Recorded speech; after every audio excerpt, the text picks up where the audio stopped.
There's a special kind of suffering reserved only for intelligent people. It's not physical pain, not poverty, not even loneliness in the traditional sense.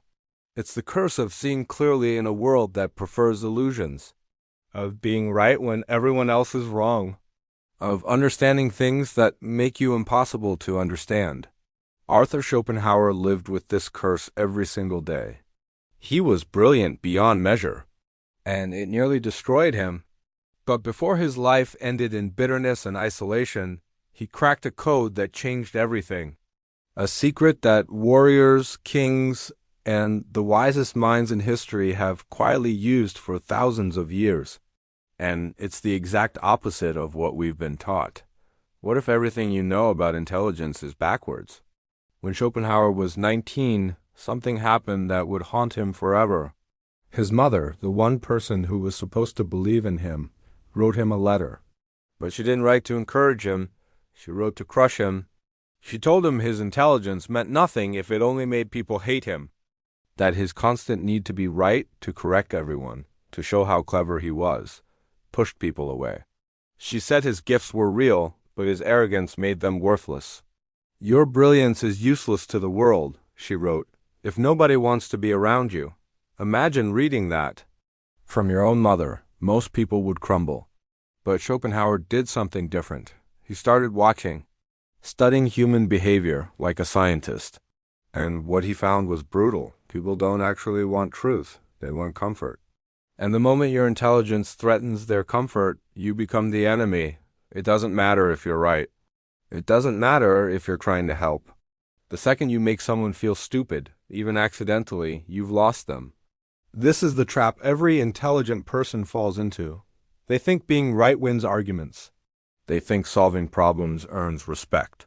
But Schopenhauer realized the opposite is true. Being right often just makes you alone.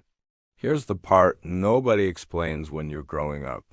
Every time you solve something faster than others, you create resentment. Every time you point out the flaw in someone's logic, you wound their pride. Every time your ideas are better, clearer, sharper, you don't climb higher, you get isolated. This happens everywhere. At work, the employee who constantly has better solutions than their boss gets labeled difficult. In school, the kid who always knows the answer becomes the target. In friendships, the person who sees through everyone's excuses slowly gets pushed out. Schopenhauer watched this pattern repeat everywhere he went. Intellectual circles would welcome him, then turn cold once they realized how much sharper he was. Publishers ignored his work. Critics dismissed him. The world celebrated mediocrity while his genius collected dust. And it wasn't because he was wrong. It was because he was right in a way that made others feel small. He discovered something dark about human nature. We say we value intelligence, but what we actually value is feeling intelligent ourselves. And anyone who threatens that feeling becomes a problem to eliminate. This is why the know-it-all never gets promoted. Why the brilliant student eats lunch alone. Why being the smartest person in the room often means being the least liked. Your mind becomes your curse.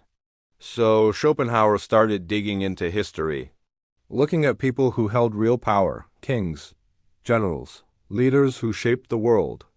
And he found a pattern. The most powerful people weren't the ones showing off their brilliance. They were the ones hiding it. Sun Tzu wrote about this 2,000 years ago. All warfare is based on deception. When you are strong, appear weak. When you are ready, appear unprepared. This isn't about being fake. It's about survival. Because when people underestimate you, they reveal everything. Their plans, their fears, their weaknesses. They talk freely around you because they don't see you as a threat. And while they're performing their intelligence, trying to impress each other, you're gathering information they'd never give someone they considered competition. Then, when the moment actually matters, you strike. And it hits like thunder because nobody saw it coming. Schopenhauer called this strategic restraint. Playing dumb without being dumb. You're not lowering yourself, you're positioning yourself. Letting others think they're ahead while you're 3 steps beyond them, waiting for the right moment. This is how underdogs win. Not by being weak, but by being underestimated until it's too late for anyone to stop them. And the beautiful part? While everyone else is exhausted from trying to prove themselves, you're calm, patient. Collecting power nobody realizes you have. Here's something that'll change how you see every conversation from now on. The person asking questions controls the room, not the person giving answers. Think about it. When you're explaining, teaching, proving what you know, you're performing. Working for approval, trying to earn respect. But when you stay quiet and listen, when you ask instead of tell, people open up completely. They love talking about themselves. They love feeling smart, and they'll tell you everything. Schopenhauer mastered this. He realized that silence isn't weakness, it's strategy. Most people panic in quiet moments. They fill every gap with words, opinions, and random thoughts. They talk because staying silent feels like losing. But that's exactly where they lose. Because while they're busy talking, you're learning. You're catching the contradictions in their story, the insecurity behind their confidence, the opportunity hiding in plain sight. Gandhi understood this. Speak only if it improves upon the silence. The loudest person in the room is rarely the most powerful. They're just the most desperate to be noticed. But the quiet ones? They're playing chess while everyone else is playing checkers. This is why great leaders listen more than they speak. Why master negotiators ask questions instead of making demands. Why the most respected people in any room say the least. Their words carry weight because they're rare. And when they finally do speak, everyone stops to listen. Now, let's talk about the highest form of intelligence. Making others believe they're smart. That sounds backwards, right? Why would you want people to think they're brilliant when you're the one with the answers? Because people don't want to be taught. They want to feel like they figured it out themselves. You can watch this happen everywhere, at home, at work, with stubborn friends or family. Tell someone they're wrong, and they'll fight you until they're blue in the face. Show them the solution, and they'll resist out of pride. But guide them to the answer so smoothly they think they discovered it, they'll defend it like gospel. This is real influence. Not forcing your ideas on people, but planting seeds so carefully they grow into thoughts people believe are their own. Schopenhauer saw this everywhere. Great teachers don't lecture. They ask questions that lead students to answers. Smart managers don't give orders. They create situations where the right choice feels obvious. Why does it work? Because you're protecting something sacred, people's sense of dignity. When you correct someone, you create distance. But when you let them feel intelligent, you create loyalty. And loyalty is worth infinitely more than being right. But I need to be honest about something Schopenhauer couldn't escape. Hiding your intelligence when you're genuinely brilliant is torture. You sit in meetings where people propose ideas you know won't work, but you stay quiet because speaking up marks you as difficult. You watch friends make terrible decisions you could prevent, but helping would threaten their ego, so you let them fail. You carry insights that could change everything, solutions that could save time, money, relationships, and you swallow them because revealing them costs more than keeping them hidden. You become invisible in your own life, a ghost carrying knowledge nobody wants. Schopenhauer lived this pain every single day. He wrote philosophical works that would change Western thought forever, and for decades nobody cared. He watched people with a fraction of his depth become famous.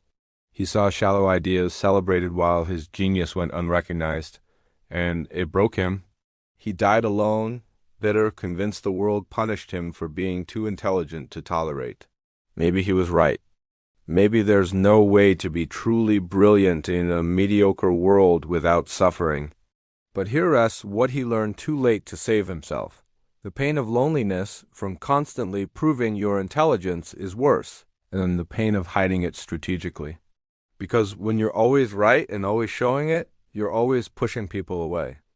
But when you learn restraint, when you master timing, you build something intelligence alone never creates. Real influence, genuine respect, power that doesn't need an announcement. So here's what Schopenhauer's life teaches us.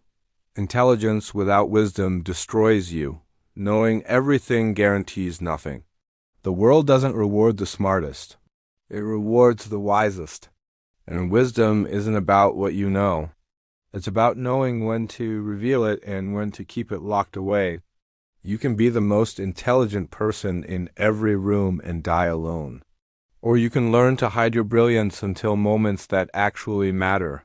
The people who truly win aren't the ones shouting their genius from rooftops. They're the ones who learn to whisper it at exactly the right second. They understand that influence doesn't come from being recognized as smart. It comes from making others feel smart around you. They know that respect isn't earned by correcting everyone. It's earned by protecting everyone's dignity while quietly staying 10 steps ahead. As Schopenhauer wrote, talent hits a target no one else can hit. Genius hits a target no one else can see. But wisdom knows which targets are worth hitting in the first place. So maybe being smart isn't the goal anymore.